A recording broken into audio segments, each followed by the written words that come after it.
질의 세상에 없길래 잠깐 밖에 나갔다 죄송합니다. 예, 장관님 수고가 많으십니다. 네. 지난 4월 검찰의 직접 수사권을 축소하는 검찰청법 개정안이 국회 본회의를 통과했습니다.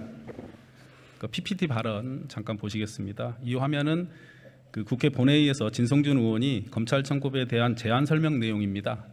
검사가 부패범죄와 경제범죄 하나여 수사를 개시할 수 있도록 한다는 입법 취지를 명확히 설명하고 있습니다.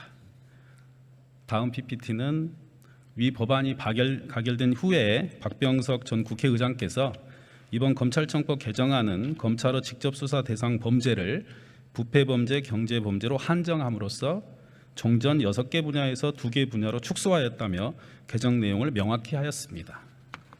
바로 이 때문에 법안 통과 전후로 검사들의 반발이 상당하였던 것입니다.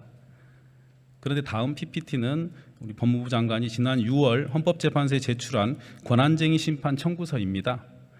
이 권한쟁의 심판 청구에서 법무부는 개정 검찰청법 및 형사소송법이 검찰의 수사 범위를 2개 범죄로 제한하여 검사의 수사 기능이 침해됐다고 주장했습니다. 그럼에도 법무부는 이후에 검찰청법 개정으로 검찰 수사 범위에서 제외된 범죄 일부를 검찰청법 시행령 개정을 통해 다시 검찰의 직접 수사 범위에 포함시켰습니다. 그래서 모법에서는 없어진 범죄를 시행령 개정으로 다시 회복한 것이 돼서 이 법무부의 두 의견이 서로 모순되는 것이 아니라는 지적이 있습니다. 장관님 의견이 어떠세요?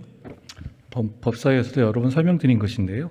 아까 먼저 의원님 말씀하신 것 중에서 진성준 의원님이 입법 취지 설명과 관련해서 말씀 올리면 제가 여쭤본 거는 우리 법무부에서 권한쟁의 심판 청구서에 내신 내용과 앞부분 질문이 아니신 거고 그냥 말씀하신 거고요. 뒷부분 의견이 어떠세요? 역시 마찬가지로 그 취지를 잘 봐주시면 좋겠습니다. 저희는 입법 자체의 절차적인 모순과 절차적인 문제와 그리고 내용적인 문제를 헌법 재판소에서 바로잡고자 하는 취지이고요.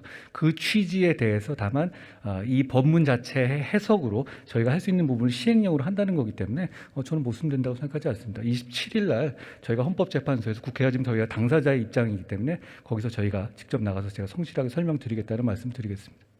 여전히 이해하기 좀 어려운 답변이시네요. 그리고 다음 PPT 잠깐 보시겠어요? 수사 주체 중 하나인 경찰청에서 개정 검찰청법 시행령은 법률의 취지 및 위임 범위를 벗어난 것으로 위헌 위법하여 무효라고 주장했습니다. 혹시 이 시행령 개정안에 대한 경찰의 이와 같은 의견서를 검토하셨습니까? 당연히 검토했습니다. 그러면 그 의견서를 검토하신 이후에 행안부 장관이나 경찰청장을 만나 대화하신 적이 있으신가요? 행안부 장관님은 국무회의 때마다 계속 말씀을 나누고요. 그리고 의견은 어차피 서면으로 받는 거기 때문에 경찰청의 내용을 서면으로 봐서 잘 검토했습니다. 입법 예고 기간에요. 경찰청장이나 경찰 측에 이런 의견에 대해서 설득을 하거나 조율한 절차를 거치신 적은 없으신가요? 위원님, 잘 아시다시피 이 시행령은 검찰 수사의 개시 범위를 정하는 것이지 경찰 수사의 개시 범위라든가 경찰의 송치 범위를 전혀 건드리는 게 아닙니다. 그러니까 경찰의 권한이나 임무를 축소하는 내용이 아니기 때문에 저희는 이 입법 예고 기간에 다른 부서하고 똑같은 자격으로 의견을 듣고 그것을 반영할지 여부를 검토해서 최종적으로 국무회의를 통과시켜서 시행령을 시행하고 있는 겁니다. 개정 시행령이 검찰의 수사권을 다시 확대하는 것이고 그러면은 경찰의 수사권이 축소되는 것이기 때문에 전혀 그렇지 않습니다. 조율을 좀 해야 될 것 아니죠. 같은데요. 경찰의 범위는 원래 전부를 수사할 수 있었고 그것이 줄어들거나 검찰에서 다시 경찰을 지휘하거나 하는 식으로 살려낸 게 전혀 아니거든요. 그러니까 황운하 의원님 말씀처럼 증발됐던 검찰 수사 범위를 어떻게든 회복시키려는 노력이지 경찰의 수사 범위를 줄이는 부분이 전혀 없습니다. 그러니까 경찰의 업무 내용이 저 시행령 때문에 달라지는 것이 전혀 없습니다. 그런데 어떻게 저게 경찰의 권한에 침해가 될 수 있겠습니까?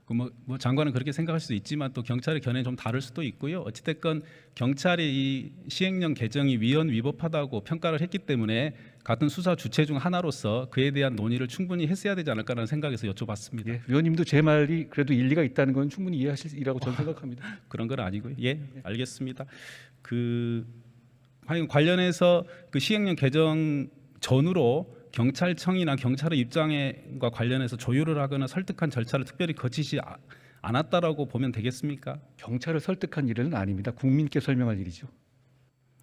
법무부 장관께서 검찰 출신이시라 이 경찰의 의견은 무시하거나 그 전혀 배려하지 않고 있다 이런 평가도 있습니다. 어떠십니까? 위원님, 만약에 수사 지휘의 범위라든가 송치 관련한 내용에 대해서는 저희가 별도로 협의체를 운영하고 있거든요. 잘 아시다시피 그런 부분이라면 당연히 긴밀하게 협조하고 있는 것이고요. 이 부분은 전적으로 검사가 수사 개시 범위를 어떻게 정하느냐의 문제이기 때문에 경찰의 의견은 듣는 것이지만 경찰의 의견에 귀속되는 상황은 당연히 아닌 겁니다.